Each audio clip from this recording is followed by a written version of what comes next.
Eto tayo guys, update tayo patungkol sa Kintal Canal Day. Ito guys, may mga bali-balita ngayon guys na may nakahalitan pala si Awagalibo na hindi natin alam kung kailan yun at kung sino yan guys. Pero may mga legit na sources tayo guys na nalaman na may salitan pala si Awagalibo. Pero sa ngayon guys, ito yung hindi naman sinasabi sa mga shows nila. Pero dahil mabusisi tayo sa mga artist na nagbaviral, ito po, isa-isahin po natin. Narito po yung mga naging palitan ni Paolo Avellino noon.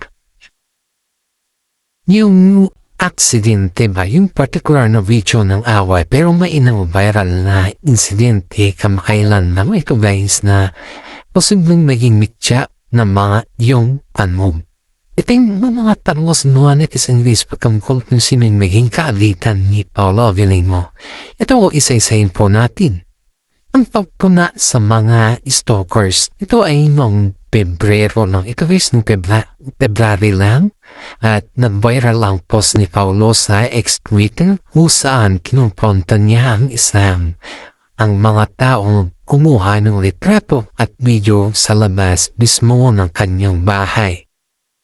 Pinas niya ang picture ng mga ito guys para nipanawagan ng respeto sa kanyang privacy. Ito yung guys yung may isa kasi stalker na siyempre Kim Paolo yanista siya. At ang iniisip kasi ni Paolo is kailangan pag mag-take ng picture sa kanila, kailangan mo ipaalam. Lahat ng gagawin ng mga fans ay kailangan mo ipaalam sa kanila kasi niya it's called privacy para kay Paolo at saka respeto. Pero hindi naman natin, kung halimbawa man tayo man guys, hindi man natin kung magpaalam ka pa sa kanila, kung halimbawa lang po may point naman kasi si Paolo na dapat magpaalam, dapat respetin privacy, may point naman si Paolo dun. Pero sa mga fans kasi din na medyo malayo-layo ba at saka dedicate yung sarili nila sa malaking pao ba. Siyempre excited sila makita sila. Excited sila makakita ng mga kimpaw, mga yung personal na kimpaw, kahit malayo pa nga sila kinukuhanan na ng picture, diba? Ayun mga fans din na paminsan-minsan ay hindi rin sila yung bang. Sabihin mo na lang natin na istorya sila, normal kasi sila na yung paborito nila kaya nga sila nandyan dahil sa mga fans. Pero hindi mo rin pwedeng yung bang pumunta ka pa kay Paolo para magpaalam. Paminsan-minsan hindi na natin nasusunod yan bilang isang fans. Kasi nga, halimbawa pag nakakita ka ng artista na favorito, lalo pag mga viral o sikat, tapos favorito mo pa. Siyempre, kukuhanan mo yan ng picture, i-zoom yung cellphone, kukuhanan mo yan ng picture, diba? Paminsan-minsan kasi din sa ating guys, hindi na din natin nararamdaman yung sentimento ng bawat isa. Pero aside from that guys ay nagkaayos naman sila kasi yung fans niyan guys ay humingi naman ng sorry kay Paolo dahil siguro sa sobrang excited niya kaya niya naman nagawa yung ganun guys. Kaya si Paolo naman po ay hindi man siya yung tao na hindi tumatanggap ng sorry. Yan po yung maganda din kay Paolo guys kasi nga kahit papaano ay pinos naman siya or something like that, yung nabawasan yung or nawala yung privacy niya, ay tumatanggap pa rin siya ng pag-unawa sa kanyang mga fans guys. At saka yung pangalawa guys is yung insidente sa Mandaluyong. Ito ngayon lang ito guys noong April lang ito, ngayong year din 2026. Bagamat hindi si Paolo ang sangkot na yung mga kumakalat na video tungkol sa isang malalaking natiketan sa Mandaluyong na inihingan ng manhingwing ni DILG John Vic Camulya. Minsan ay napagkakamalan o nadadamay ang mga artista sa mga ganitong trending news sa social media. Ito din yung incident guys na Hindi masapot si Paulo dito, kundi kaya ay napagkamalan lang. Pero kamukha niya kasi yung guy Bergwins may similarities sila sa ayun sasakyan din ni Paul. Parehas din kasing sasakyan ang differential ang yung number ng plaka ng sasakyan. Kaya ang karamihan kasi pag mga fans mo, kapag kilala mo na si Paul, hindi mo sa kilala sa personal ba? Pero yung kilala mo na yung mga sasakyan, alam mo na yung sasakyan, alam mo na yung style niya, parang kahit malayo siya, namumukhaan mo. Siyempre, ang mga fans very curious kasi yung mga mata nila ay sa mga kay Paulo na kasi sikat siya. Kaya ito guys, na biglang masangkot si Paulo at trending kaya nga nag-trending ito kasi ang akala ng mga iba guys is si Paulo yung nandun sa loob ng sasakyan, saan niya yung sasakyan. Ang pangatlo natin guys ay ito yung hindi pinapalabas ng mga Star Magic ba? Kasi siyempre pag may mga litan ang magkabilang panig or ang magkabilang tandem or ang makapupol ay hindi ito pinapalabas ng mga networks kasi nakakasira din sa kanila ito. Pero ito pa isa ayon dito sa ating legit na sources ay heated confrontation rumors ito nung May lang po, May 2025. Nung last year ko guys may mga lumalabas na post sa Facebook tungkol sa di umanong matinding pagkakalo nila Paulo at Kim Chiu sa Star Magic Office.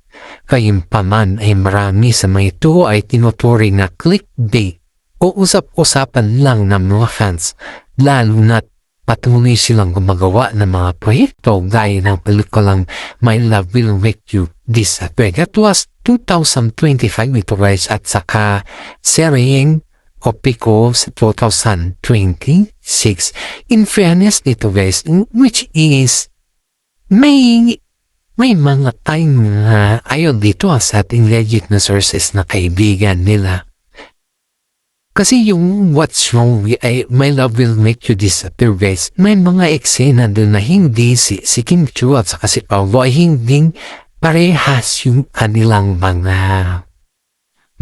kumbaga yung eksena niya, mainit yung kanilang ulo at dumating sa point na may script kasi si Paulo na dinagdagan tapos ito naman kay Kim Chiu nabawasan. Siyempre yung script na yun guys yung sabihin ni Paulo kay Kim Chiu pero yung kay Kim Chiu hindi siya ready.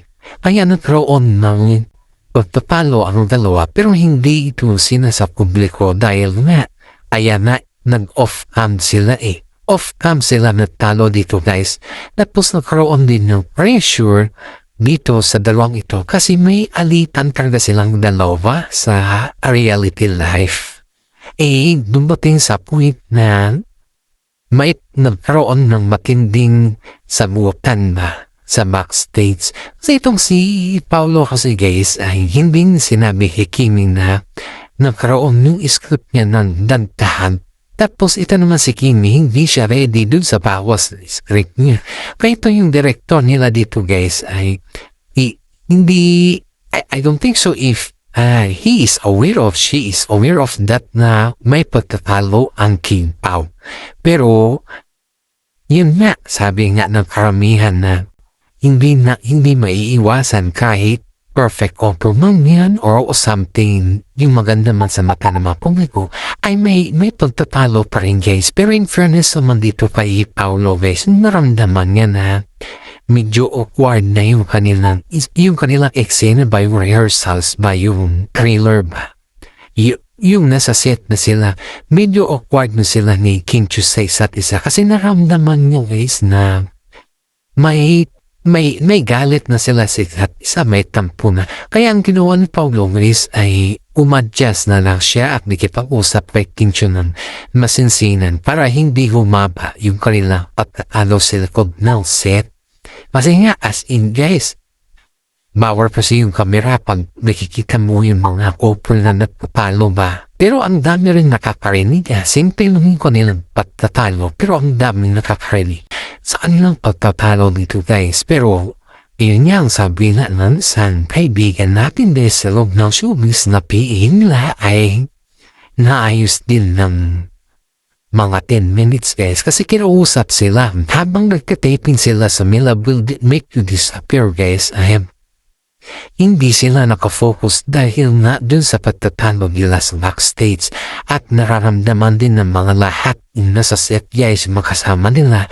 Ramdam nila yung tension sa bawat isa dito guys.